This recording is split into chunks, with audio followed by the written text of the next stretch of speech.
je vais dire qu'on aurait pu également se féliciter des lignes directrices qui ont été publiées par la Commission européenne cette semaine en matière d'aide d'État sur le très haut débit, puisqu'effectivement ce texte était attendu et permet de clarifier les conditions dans lesquelles les financements publics peuvent s'exercer. Or, ce qu'on a vu hier, c'est quelque chose qui nous inquiète, j'allais dire même qui nous stupéfait un peu.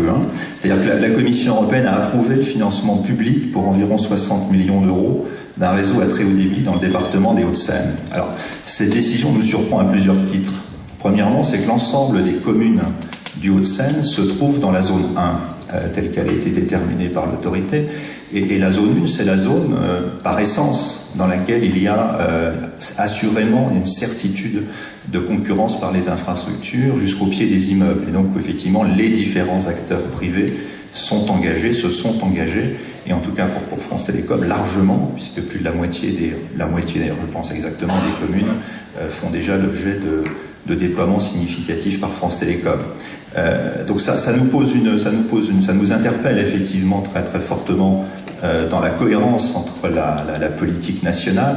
dont d'ailleurs précédemment j'ai la réglementation nationale, dont j'ai expliqué que précédemment ou indiqué précédemment qu'elle se clarifiait, et la politique ou les réglementations européennes.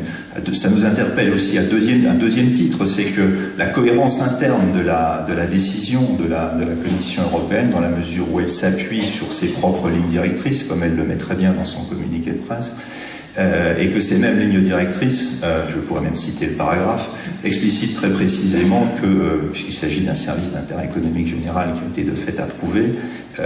normalement il n'est pas possible d'approuver de tels services d'intérêt économique généraux lorsqu'il y a des déploiements en cours ou des déploiements à venir. Et donc, si vous voulez, je pense que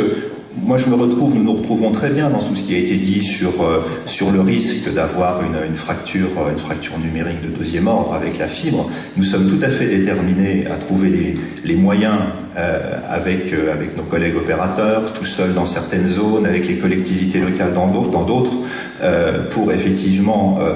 déployer ces investissements de façon la plus rapide possible, sans doute pas aussi rapide que celles qui ont été indiquées par le sénateur Bruno Retailleau, mais le plus rapide possible. Mais tout ceci nous interpelle, puisque dans la zone 1, qui est la zone de concurrence par les infrastructures, des infrastructures qui sont déployées par des opérateurs se trouvent au fond bypassées par des investissements qui sont subventionnés. Tout cela parce qu'il y aurait justement des zones blanches ou des zones non rentables dans les Hauts-de-Seine, ce que nous ne pouvons pas comprendre. Et donc j'en termine, et je voudrais un petit peu là aussi interpeller l'autorité et lui demander si je peux me permettre de poser une question, si elle est à même d'apporter une clarification, plus de clarté pour les investisseurs que nous sommes, afin qu'effectivement nous soyons rassurés dans les investissements que nous faisons et que nous avons prévu de faire. Merci.